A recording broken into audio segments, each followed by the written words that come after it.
Het belangrijkste nieuws uit Curaçao in het Nederland. Access Journaal, vers van de pers.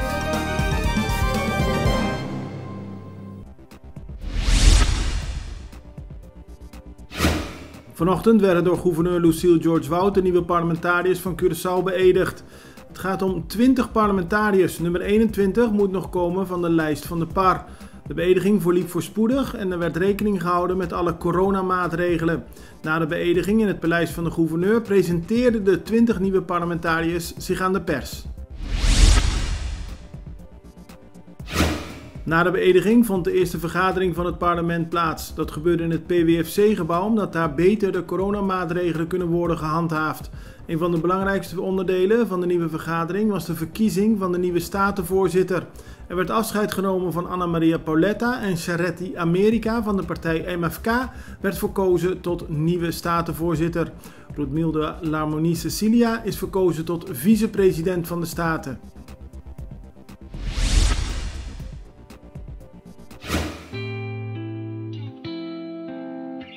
Agua y corriente é essencial para nos vida diário.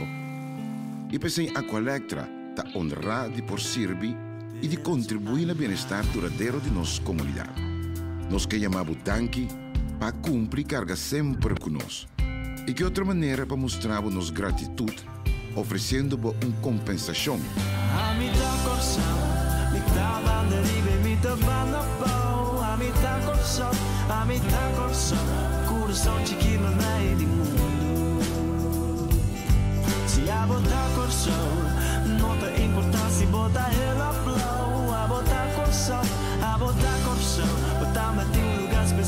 Vou conseguir registrar e aplicar tranquilo via aqualectra.com/dankinabo of chama 0800 0135. Muito nos te contribui na melhor Curaçao.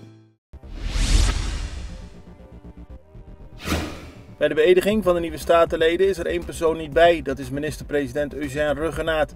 Hij is nummer 1 op de lijst van de PAR, maar is geen zitting gaan nemen in het nieuwe parlement. Het bestuur maakte dat besluit gisteravond al bekend.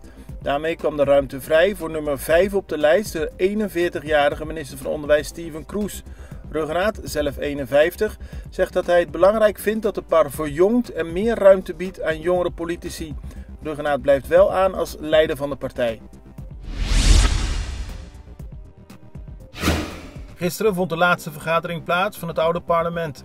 Dat gebeurde in het PWFC-gebouw. Alle parlementariërs keken terug op de afgelopen 4 jaar, maar opvallend was dat statenvoorzitter Anna Maria Pauletta en Giselle McWilliam één heikel punt aangrepen, namelijk de positie van vrouwen in het parlement. In de afgelopen 4 jaar is het vaak voorgekomen dat vrouwen heel oneerbiedig werden behandeld door hun collega's. En daar moet iets aan worden gedaan, aldus McWilliam en Pauletta.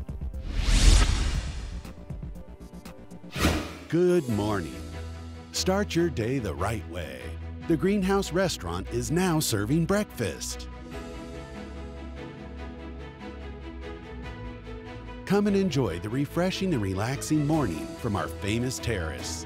Serving the best omelet, fresh juice, hot coffee, and more. Try our new breakfast menu at the Greenhouse every morning from 7 to 11. Visit the Greenhouse Restaurant to give you the best service you deserve. De Vereniging van Casino-eigenaren op Curaçao is het niet eens met de versoepelingen van de coronamaatregelen. Bij de recente versoepelingen zijn de casino's uitgezonderd. Dat betekent dat voor de casino's er nog steeds een compleet toegangsverbod geldt. Dit in tegenstelling tot andere horeca, sportscholen en kerken. En daarmee wordt volgens de vereniging de casinosector bijzonder hard geraakt met grote schade tot gevolg. In overleg met de overheid is eerder geïnvesteerd in beschermende maatregelen. De casino-eigenaren vragen nu om een onmiddellijke versoepeling, zodat mensen ook weer naar het casino kunnen. 2 jaar, dat was de eis gisteren in de rechtbank tegen 2 agenten.